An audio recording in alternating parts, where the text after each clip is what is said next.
The mysterious deaths of three men who went to watch a football game and never came home. There are still so many unanswered questions after three men were found dead outside of a Kansas City home last week. David Harrington, Ricky Johnson, and Clayton McGeeney reportedly went to a friend's house, all got together, these buddies got together to watch the Chiefs game, and they never made it home. Something is not adding up. Well, you can say that again in this case of the three Kansas City men that were found deceased in the backyard of another friend's home after watching a Chiefs game together. The three men who have been identified as 38-year-old Ricky Johnson, 36-year-old Clayton McGeeney, and 37-year-old David Harrington. The three men were at their friend's home. His name is Jordan Willis. A fifth unidentified man was also at the house. On January 7th, the friends gathered at Jordan's house to watch the game. 2 days later, all three bodies were found in the backyard. Clayton's fiancée called officers after she went to the house to look for him. No one answered the door. She broke into the basement looking for him. During her search, she discovered 3 bodies in the backyard and called 911. Police say there were no obvious signs of foul play, but the men's families and many members of the public feel that things are not adding up. Jordan has an attorney who insists his client has nothing to do with the death of his 3 friends and is mourning their deaths. He had to move out of his home, remove himself from social media, and take a leave of absence from his work. The unidentified 5th friend left the residence at about 1 in the morning.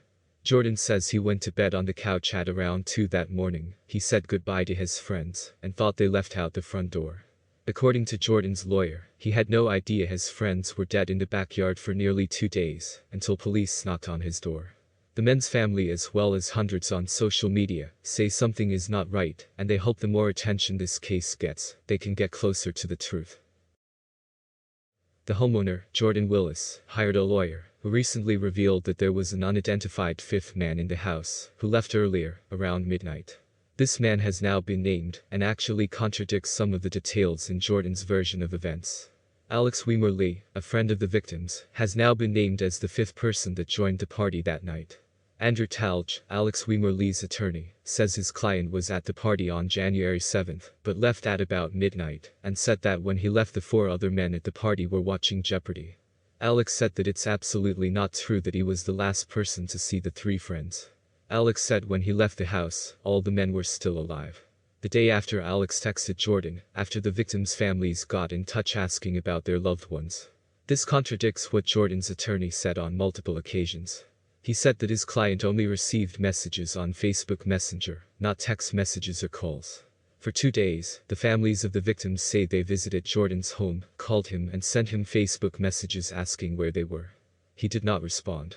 Eventually, the fiancée of one of the men broke into the house through the basement and found the first body in the backyard. She then called police, who arrived to find Jordan in his underwear, holding a wine glass. Jordan's attorney maintains that he did nothing wrong and has cooperated with police. But right now I can't fathom how Jordan, the homeowner, didn't notice his friends' bodies in the backyard for almost 2 days. How does that make sense? Jordan has 2 dogs, who was at his dad's place, so he didn't have to walk his dogs or open the back door for them. He didn't go out for 2 days, had no reason to go outside, and didn't notice his friends' vehicles parked in the street for 2 days. Apparently it didn't snow that much where the bodies would have been covered. Was he sleeping for 2 days with noise-canceling headphones and a loud fan on? Something that really caught my attention is the windows in this house. Look how big they are, and are almost at ground level. Surely, he looked out the windows, opened curtains or something. It doesn't make sense that he slept for 2 days straight with noise-canceling headphones in. The family members that continuously called and knocked on his door. How did he miss that? Some of the victims' family members claim that he was somehow responsible for their deaths, left him feeling very depressed. Jordan was banned from attending the funerals of his friends because of all the rumors and speculation. Someone close to Jordan's family expressed how ridiculous the mad scientist theory is, and the fact that he is a scientist is irrelevant. David's longtime girlfriend said that the rumors of drug abuse was absolutely false, and he was a good guy, a very good guy. Well, the investigating agency stressed that this case has not been ruled a homicide because there were no obvious signs of foul play. The family members and public feel differently. Too many things don't make sense. David's girlfriend believes he was murdered and said it doesn't make sense to have 3 men lay dead in the backyard while Jordan is asleep for 48 hours. I must agree, makes no sense to me. David's mother spoke out on News Nation too, asking Jordan to please come forward. She believes Jordan knows what happened that night and urges him to come forward and tell the truth. He's the only one that can give the family peace.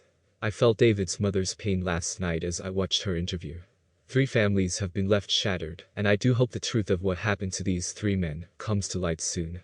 Jordan has been banned from attending the friends' funerals and is apparently depressed that the families are pointing fingers at him. Because I believe Jordan does know, and I'm asking Jordan tonight to please come forward and tell the truth, because he does know what happened that night. He was there, and he's the last one alive.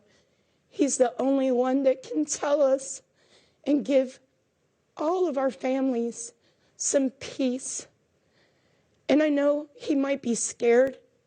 I know he is probably sad.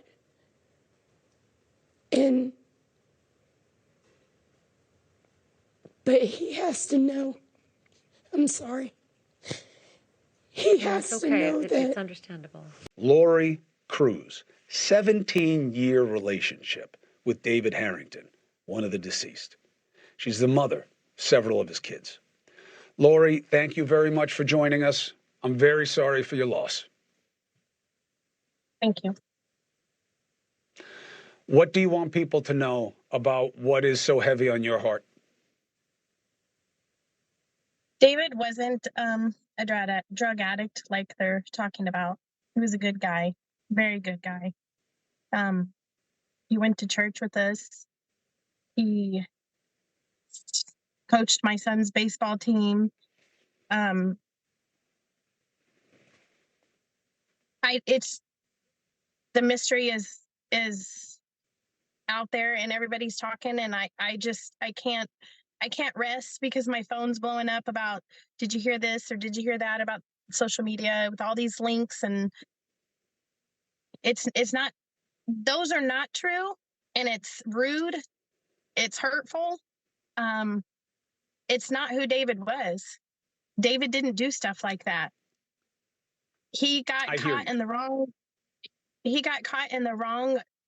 place at the wrong time, and I don't understand how he could have, or, I mean, it doesn't make sense, 3 men dead.